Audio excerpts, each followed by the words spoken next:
면서 다시 한번 보수의 부활을 꿈꾸고 있는 그런 상황입니다. 그렇다면 그에 맞서서 민주주의 진영은 무엇을 해야 될 것이냐? 국민이 원하는 검찰개혁, 정치개혁, 교육개혁, 노동개혁 모든 분야의 개혁을 통해서 민주주의를 완성시켜 나갈 과제가 민주주의 진영에 있습니다. 더불어민주당의 대표로서 그리고 추미애 대표가 있지만 결국 상징적인 문재인 대통령의 개혁 조치를 지금 추구해 나가고 있습니다. 100대 과제를 제시했습니다. 사실상 우리 사회에 필요한 과제들입니다. 그럼 이 과제를 어떻게 추진할 것인가? 과연 더불어민주당과 청와대가 핵심적으로 주도해 나갈 것인가? 120석, 이 겨우 넘는 정당으로서 역할을 할 수 있을 것인가? 쉽지 않습니다. 그렇다면 캐스팅 보트로서 함께 힘이 되어주는 국민의당의 역할은 그 어느 때보다도 중요한 상황에 놓여 있다. 그리고 국민들의 기대가 국민의당에 모여 있는데 국민의당의 상황은 쉽지가 않습니다. 작년 총선 이후에 리베이트 사건 그리고 이번에 제보 조작 사건으로 인해서 국민들의 이 불신은 상당히 높은 수준에 이르렀습니다. 안에 계시는 당원들께서는 어떻게 생각하실지 모르지만 일반 국민들의 입장에서는 국민의당의 캐스팅 보트로서 정당으로서의 역할은 상당히 존중을 하지만 과연 도덕성이 있는 건지 정치에 대해서 책임을 지고 있는 건지 이 부분에 대해서 불신을 갖고 있습니다. 우리 외부에 닥친 이런 중국과 미국의 대결 그리고 일본의 제국주의적인 행태들 이런 부분이 강화되고 외부적 여건이 좋지 않습니다. 내부적 여건 마찬가지로 만만치 않습니다. 이 상황에서 과연 우리 정치가 어떤 역할을 해낼 것인가? 국민의당에 대한 기대감은 높아지고 있지만 캐스팅보트 역할 지난 추경안이라든가 인사청문회 그 과정에서 국민의당이 적극적으로 역할을 하지 않았다면 사실상 추경안 통과도 쉽지 않았을 거고 인사청문회에 대해서 주요한 그런 장관 후보자들도 통과가 되지 않았을 겁니다. 그런 과정에서 이제는 양당 간의 끊임없는 소모전적인 대립이 아니라 누군가 중간에서 올바른 일에 대해서는 그리고 우리 국민들을 위해서 국정이 펼쳐질 때 도와줄 수 있는 그런 정치 세력이 누구인가 이런 존재감을 우리 국민들은 국민의당을 통해서 그리고 또 일부는 바른정당을 통해서도 보고 있습니다. 왜냐? 바른정당은 과거에 잘못된 꽉 막히고 불통과 독선의 박근혜 정부에 대해서 성찰하면서 반성의 모습을 보이고 있기 때문에 바른정당에 대해서도 일정한 기대감을 보이고 있는 것 사실입니다. 그러나 그 과정은 험난합니다. 앞으로 진행이 될 여러 가지 개혁의 과정에서 아마 많은 역풍들이 불어닥칠 겁니다. 지금도 마찬가지입니다. 이미 그런 징후들도 나타나고 있고 문재인 대통령의 지지율도 높지만 하락 추세, 소폭의 하락 추세를 보이고 있습니다. 이런 속에서 국민의당은 어떤 모습을 보여야 될 것이냐. 중요한 것은 역시 리더십이 바로 서야 된다는 것입니다. 역사를 통해서 리더십에 바로 선 정치나 국가는 흥성했습니다. 제가 제 발제문 뒤쪽에 넬슨 만델라 대통령의 리더십을 한 7가지 정도로 정리를 해놓았습니다. 지도자의 비전과 철학, 소통 그리고 국정에 대한 단호하고도 열려있는 그런 의사결정의 과정들을 통해서 어떻게 국민들의 행복을 이끌어내느냐. 넬슨 만델라 대통령이 27년 동안 감옥에 있으면서도 본인의 그런 역량과 지혜, 경험, 경륜을 통해서 그 어려웠던 남아공을 아프리카의 대표 국가로 만들어냈습니다. 우리도 마찬가지로 그런 리더십을 저는 앞으로 우리 정치에서 보여줄 때 대한민국의 미래도 밝아질 것이다. 그렇다면 현재 우리 대한민국의 리더 그룹은 누가 있을까? 과거에 김대중 노무현 대통령으로 상징되는 민주진영의 지도자들이 있었지만 지금은 모든 국민들이 어떤 지도자가 우리 정치에 대해서 역할을 해줄 것인가? 지금 기대를 갖고 있지만 그렇다고 해서 내 마음을 꼭 줄 수 있는 그런 지도자의 모습을 보고 있지 못합니다. 물론 문재인 대통령이 소통과 탈권위로 초기에 우리 국민들의 신망을 잘 모아가고 있습니다. 그렇다면 그 과정과 그 이후는 어떻게 될 것이냐. 결국 그 속에서 바른 정치, 제대로 된 혁신의 정치를 담아내는 모습들이 필요하다. 아까 최경환 의원님이 가운데 중자의 의미를 말씀해 주셨습니다. 그 중자의 의미는 말씀하신 대로 그냥 가운데 진보도 싫고 보수도 싫다 이것이 아니라 그 중에서도 진실이 무엇이고 민주주의의 가치가 무엇이고 정의는 무엇인가라는 그 가치하에서 제 세력들의 올바른 목소리를 통합해내는 그 힘을 진정한 중도주의자라고 부르는 것이죠. 그 속에서도 지금의 우리 사회 내부의 모순들이 너무나 심하기 때문에 이 부분에 대해서 어떻게 하면 혁신의 가치를 불어넣을 것인가. 우리 생활이 어렵고 민생, 생활정치에 대한 얘기들 많이 하지 않습니까? 이 부분을 어떻게 하면 우리 민주주의 속에 또 우리 사회 속에 담아낼 것인가. 이 부분에 대한 고민을 해야만 우리 정치의 앞길도 미래가 열릴 것이고 그런 리더십이 바로 서야 앞으로 정치에 대한 국민의 신망도 높아질 것이다. 거기에 더불어서 얘기할 수 있는 것은 팔로우십입니다. 요즘 리더십 하면 항상 팔로우십을 얘기하지 않습니까? 더불어서 지지자들이 적극적으로 참여하고 리더의 가치를 함께 실현해주는 그 모습에 나설 때, 다시 말해서 정당을 얘기한다면 정당의 지도자와 정당의 당원들이 함께 나서서 그 목소리의 내용들을 채워줄 때 의미가 있다고 볼 수 있고, 이것이 정치의 모습을 새롭게 변화시켜 나가는 21세기 현대 정치의 과제에 놓여 있는 것입니다. 그렇다면 현재는 제3당으로서 40석, 만만치 않지만 그러나 전체 지형에서는 큰 비중은 또 아닙니다. 그렇지만 그 40석이 이룰 수 있는 일의 역할들은 저는 정말 많다고 봅니다. 그러기 위해서 무엇을 해야 되느냐? 역시 명료한 리더십, 당의 가치와 국민들의 눈높이에 맞는 정치력을 보여주는 것, 대외환경, 남북관계 지난 9년 동안 이명박 박근혜 정부 때 무엇을 했습니까? 과거 햇볕 정책을 비난하기만 했지 북한에 대해서 제재와 압박을 반복하면서 어떻게 됐습니까? 북한은 지금 경제가 더 나아졌습니다. 그리고 김정은 체제에 들어서서 미사일 핵 능력은 더 고도화됐습니다. 지난 9년 동안 모든 것을 외면한 채 제재와 압박과 강압적인 그런 국제사회의 흐름에만 호소하다 보니까 우리 대한민국이 북한을 바꿀 수 있는 지렛대, 소위 말해 레버리지는 사라져버렸습니다. 우리는 북한이 도발할 때마다 뭘 합니까? 미국에게 가서 제재해 주세요. 중국에게 또 가서 제재해 주세요. 대한민국이 할 일이 없습니다. 대한민국이 북한을 바꿔내고 북한이 그런 독재 시스템에서 햇볕 정책의 새로운 물론 버전도 필요하겠지만 북한 내부를 바꿔낼 수 있게 대화의 장과 제재 압박의 장들을 제대로 병행하면서 만들어낼 수 있는 그런 능력들, 그런 정치의 유능함들을 요구하고 있는데 기계적인 중도주의로 과연 그것을 해소할 수 있을 것이냐?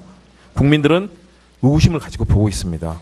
그런 유능함의 가치를 저는 국민의당이 제대로 보여줘야 된다. 특히 이번 전당대회 과정을 통해서 제대로 국민의 눈높이에 맞는, 그리고 촛불혁명이 제시하고 있는 개혁과 쇄신의 가치를 담아낼 수 있는 리더십을 세워야 되고요. 그 과정 속에서 우리 정치가 그동안 방기해왔던 기득권에 안주했던 정치에서 벗어나서 당원들이 함께하고 소통하고 함께 나눌 수 있는 그런 정치 소통의 장들을 만들어내는 과제들, 그리고 당원들이 적극적으로 참여하면서 그 정치 현장에서 제대로 된 당내 민주화를 이루는 과정들, 그리고 국회 내에서 40석이라고 해서 절대 소요되지 않습니다. 할 수 있는 일이 많습니다. 그를 위해서는 의원들 한 사람 한 사람이 국정감사, 정기국회, 예산국회에서 해야 될 일이 너무나 많습니다. 내부에 지금 안에서 이루어지는 갈등에 저는 안주할 때가 아니라고 봅니다. 하나하나 우리 정치에 주어진 과제를 이루다 보면 어느새 40석이 300석이 될 수도 있습니다. 그 변화를 만들어내는 것은 결국 국민의당 내부의 리더십과 팔로우십이 어떻게 서느냐, 그 과제에 놓여 있다고 봅니다. 그 혁신의 길을 갈 때 우리 정치는 한 단계 발전할 것이고, 저 추위 속에 1700만 명의 시민들이 들었던 촛불의 의미를 살리는 길이다. 그리고 김대중 노무현 대통령이 그렇게도 외쳤던 대한민국의 민주주의, 행동하는 양심, 깨어있는 시민의 가치가 실천될 수 있을 것이다. 그것을 국민의당에서 볼 수 있게 되기를 희망하면서 잠시 토론 때 같이 말씀 나누도록 하겠습니다. 경청해 주셔서 고맙습니다. 자, 그러면 이제 첫 질문은 오늘 지금 막 등록을 하셨으니까 우리 정 후보께서 위기에는 장수가 필요하다, 뭐 이렇게 말씀하시고 지금 출마를 하신 거 아닙니까? 자, 그런데 이제 오늘 등록을 막 하셨으니까 다시 한번 좀 본인이 왜 이번에 당대표에 출마를 해야만 했나, 그 부분에 대해서 한번 말씀을 좀 주시죠. 좋은 질문을 주셨습니다. 국민의당이 살아나는 것이 국민 이익입니다. 그리고 역사의 진보고 정치 발전이고, 근데 이대로 놔두면 살아나기 힘들다고 생각합니다. 근데 역시 정당은 당원과 리더십으로 구성된다 그랬는데, 당원의 자부심을 어떻게 되살릴 것인가라는 것, 그것은 제가 평소에 줄기차게 부르짖고 실천해왔던 당원 주권주의를 이번 기회에 국민의당에다가 뿌리내려야 되겠다 하는 거와, 그리고 역시 아까 제가 어느 쪽으로 가야 산다고 그랬어요? 제일 나쁜 거는 동쪽으로 갔다 서쪽으로 갔다 동쪽, 이게 뭐죠? 왔다리 갔다리, 이게 제일 나쁘단 말이에요. 근데 사실 국민의당이 그동안 일관된 방향성을 보여주지 못했습니다. 그래서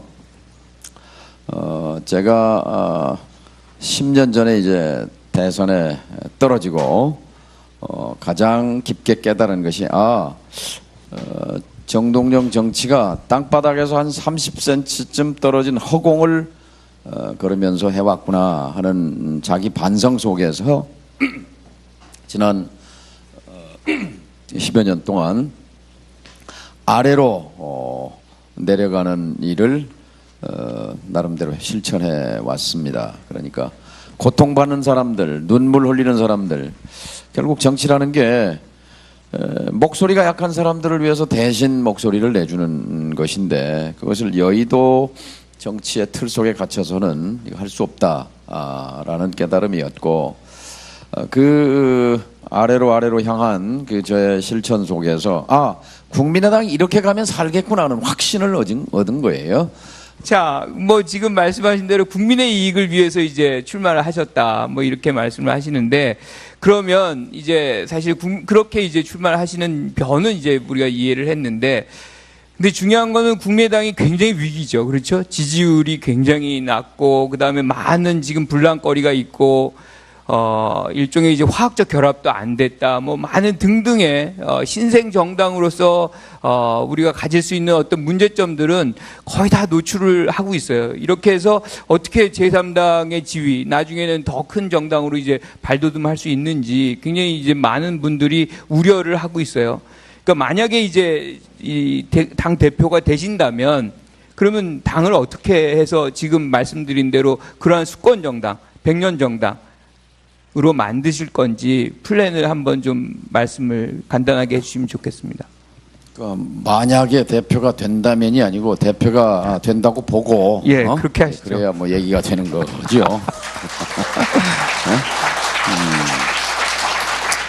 제가 그래도 명색이 집권 여당 150석이 넘는 정당을 지도했던 사람입니다. 이 40석 어떻게 보면 조그만한 집인데요.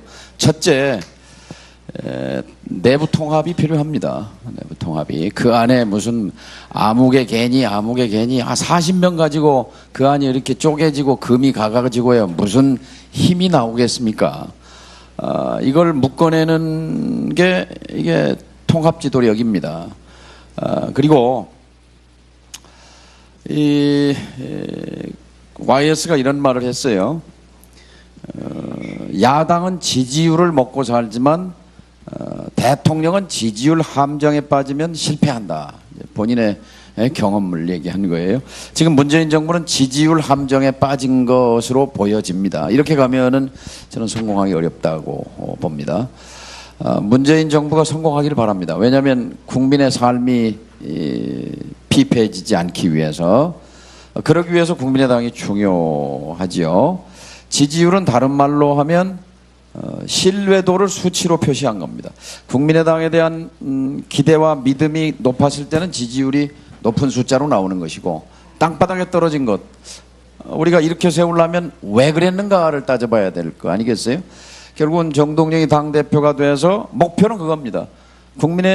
국민의당에 대한 국민의 신뢰를 어떻게 올릴 것인가라는 거예요.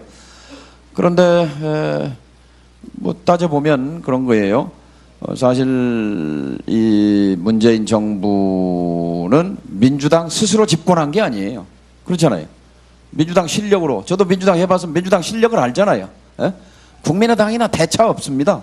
그 실력은. 그런데 집권했어요. 자기 실력으로 집권한 게 아니라 촛불 시민의 힘을 빌려서 집권한 거란 말이에요. 그런데 촛불 시민이 미리 문재인 후보를 대통령이다 이렇게 지목한 거 아니에요. 똑같은 기회를 국민의당은 줬습니다. 같은 기회를 줬어요. 그렇잖아요. 근데 우리 당과 우리 당 후보가 스스로 무너져 버린 거란 말이죠. 그렇지 않습니까?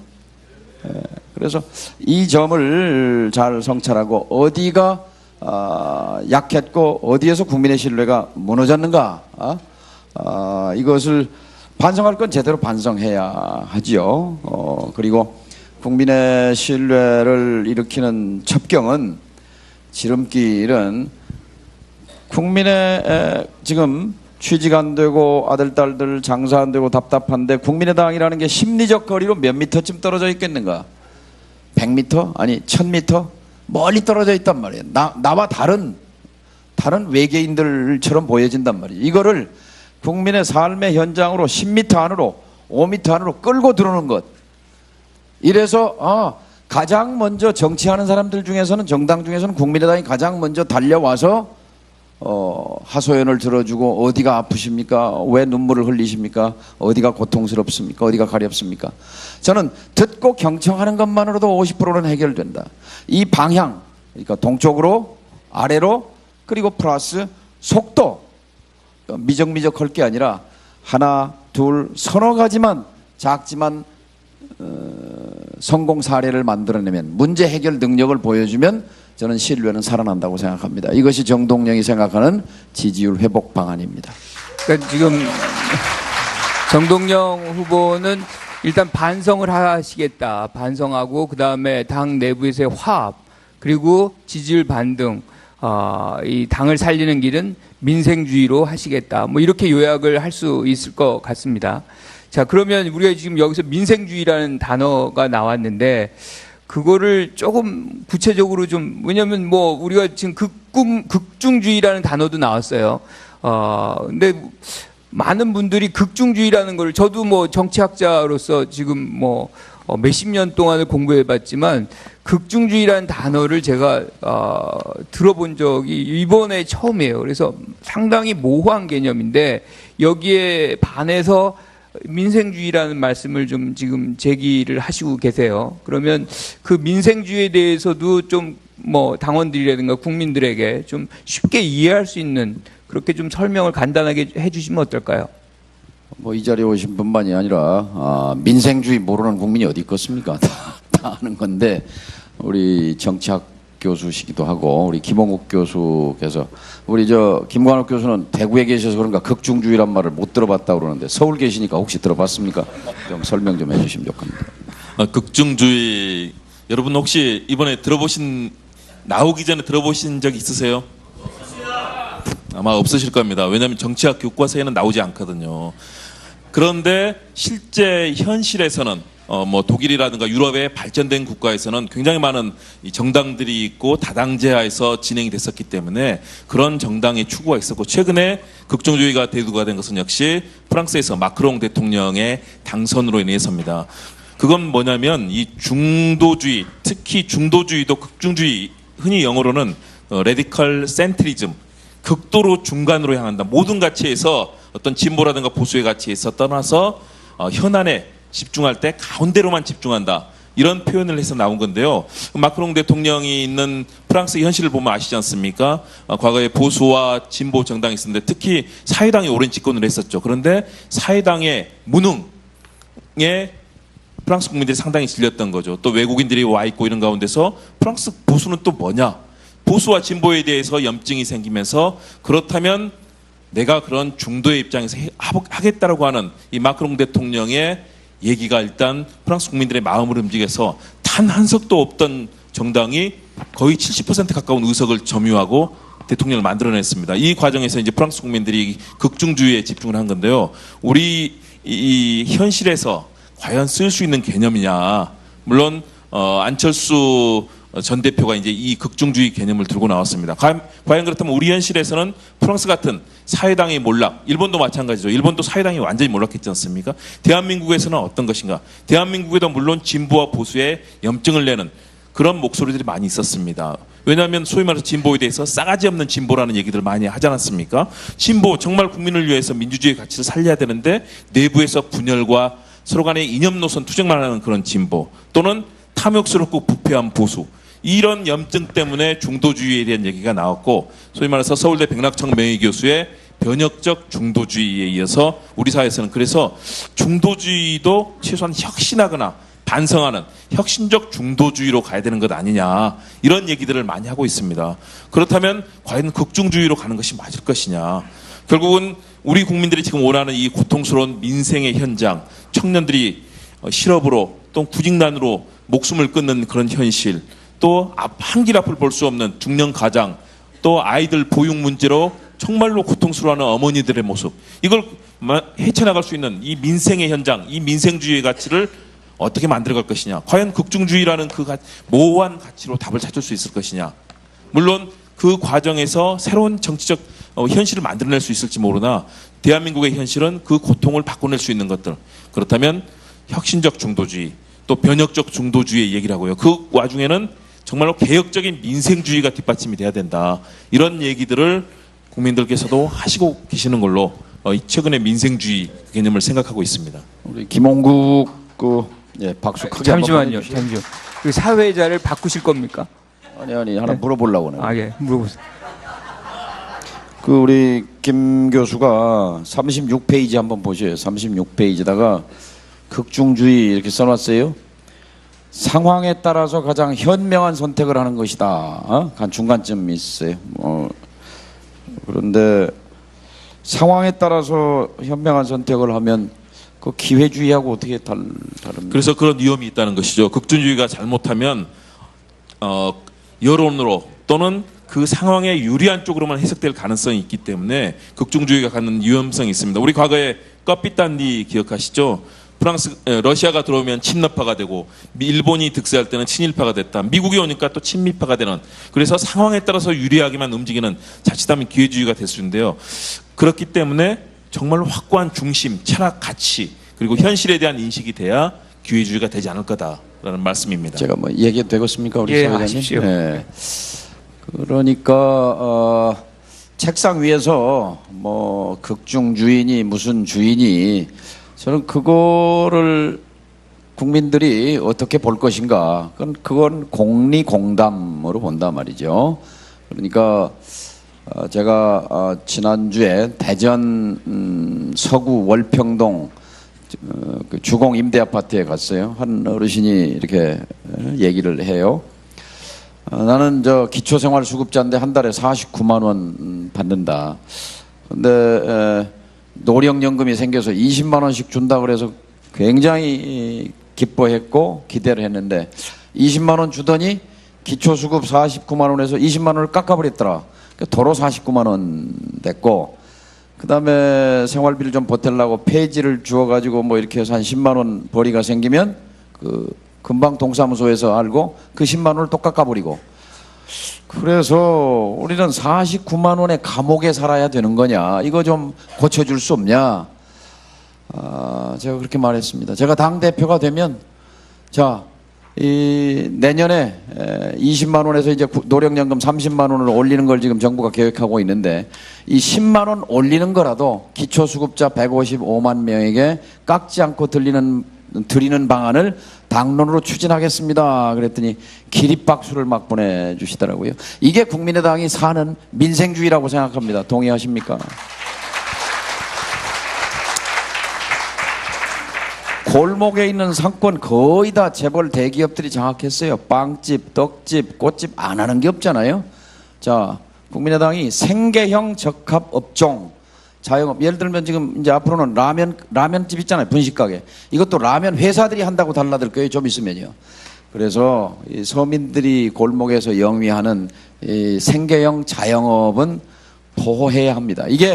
이게 사실 한미 FTA 위반이에요. FTA. 제가 FTA에 반대 선봉에 섰던 것은 두 가지입니다. 하나는 우리 주권을 침해하지 말라라는 거예요. 그러니까 자유무역은 100% 200% 찬성하지만 자유롭게 무역하고 관세 없애고.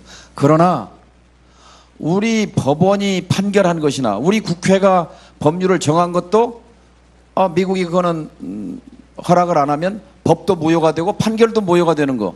이게 21세기 천지에 가능한 일이냐. 그러니 독소조항이라고 하는 ISD 투자자 국가소송제 이 조항을 독소조항을 빼라. 이건 독침이다. 이래서 반대했던 것이고 또 하나 방금 말씀한 이런 생계형 자영업자를 보호할 때 이게 FTA 위반이다. 왜 규제를 하냐. 이런 거는 우리가 FTA에서 우리가 막아내야 된다. 이런 차원에서 이제 반대를 했던 건데요. 어쨌든 국민의당이 생계형 자영업자 적합업종을 입법하는 노력을 하게 되면 자영업자들이 국민의당에 관심을 갖지 않겠습니까? 이런 것이 민생주의라고 생각합니다. 동의하십니까?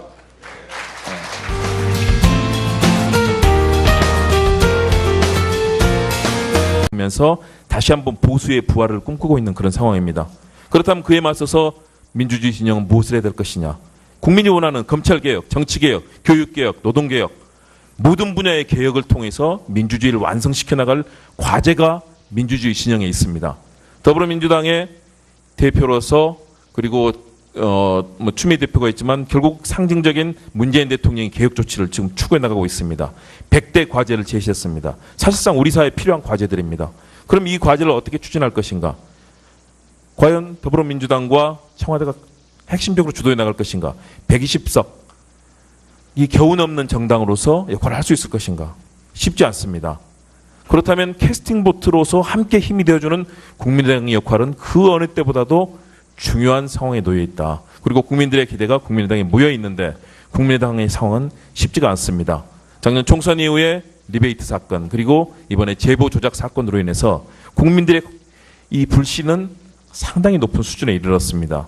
안에 계시는 당원들께서는 어떻게 생각하실지 모르지만 일반 국민들의 입장에서는 국민의당의 캐스팅 보트로서 정당으로서의 역할은 상당히 존중을 하지만 과연 도덕성이 있는 건지 정치에 대해서 책임을 지고 있는 건지 이 부분에 대해서 불신을 갖고 있습니다. 우리 외부에 닥친 이런 중국과 미국의 대결 그리고 일본의 제국주의적인 행태들 이런 부분이 강화되고 외부적 여건이 좋지 않습니다. 내부적 여건 마찬가지로 만만치 않습니다. 이 상황에서 과연 우리 정치가 어떤 역할을 해낼 것인가? 국민의당에 대한 기대감은 높아가니 그런 독재 시스템에서 햇볕 정책의 새로운 물론 버전도 필요하겠지만 북한 내부를 바꿔낼 수 있게 대화의 장과 제재 압박의 장들을 제대로 병행하면서 만들어낼 수 있는 그런 능력들, 그런 정치의 유능함들을 요구하고 있는데 기계적인 중도주의로 과연 그것을 해소할 수 있을 것이냐? 국민들은 의구심을 가지고 보고 있습니다. 그런 유능함의 가치를 저는 국민의당이 제대로 보여줘야 된다. 특히 이번 전당대회 과정을 통해서 제대로 국민의 눈높이에 맞는 그리고 촛불혁명이 제시하고 있는 개혁과 쇄신의 가치를 담아낼 수 있는 리더십을 세워야 되고요.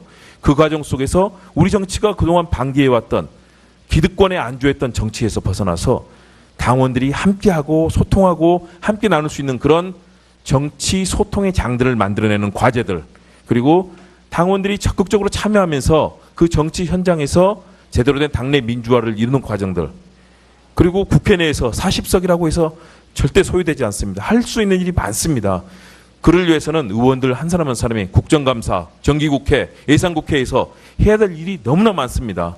내부에 지금 안에서 이루어지는 갈등에 저는 안주할 때가 아니라고 봅니다. 하나하나 우리 정치에 주어진 과제를 이루다 보면 어느새 40석이 300석이 될 수도 있습니다. 그 변화를 만들어내는 것은 결국 국민의당 내부의 리더십과 팔로우십이 어떻게 서느냐 그 과제에 놓여 있다고 봅니다. 그 혁신의 길을 갈 때 우리 정치는 한 단계 발전할 것이고 저 추위 속에 1,700만 명의 시민들이 들었던 촛불의 의미를 살리는 길이다. 그런 리더십이 바로 서야 앞으로 정치에 대한 국민의 신망도 높아질 것이다. 거기와 더불어서 얘기할 수 있는 것은 팔로우십입니다. 요즘 리더십 하면 항상 팔로우십을 얘기하지 않습니까? 더불어서 지지자들이 적극적으로 참여하고 리더의 가치를 함께 실현해주는 그 모습에 나설 때 다시 말해서 정당을 얘기한다면 정당의 지도자와 정당의 당원들이 함께 나서서 그 목소리의 내용들을 채워줄 때 의미가 있다고 볼 수 있고 이것이 정치의 모습을 새롭게 변화시켜 나가는 21세기 현대 정치의 과제에 놓여 있는 것입니다. 그렇다면 현재는 제3당으로서 40석 만만치 않지만 그러나 전체 지형에서는 큰 비중은 또 아닙니다. 그렇지만 그 40석이 이룰 수 있는 일의 역할들은 저는 정말 많다고 봅니다. 그러기 위해서 무엇을 해야 되느냐? 역시 명료한 리더십, 당의 가치와 국민들의 눈높이에 맞는 정치력을 보여주는 것, 대외환경, 남북관계 지난 9년 동안 이명박 박근혜 정부 때 무엇을 했습니까? 과거 햇볕 정책을 비난하기만 했지 북한에 대해서 제재와 압박을 반복하면서 어떻게 됐습니까? 북한은 지금 경제가 더 나아졌습니다.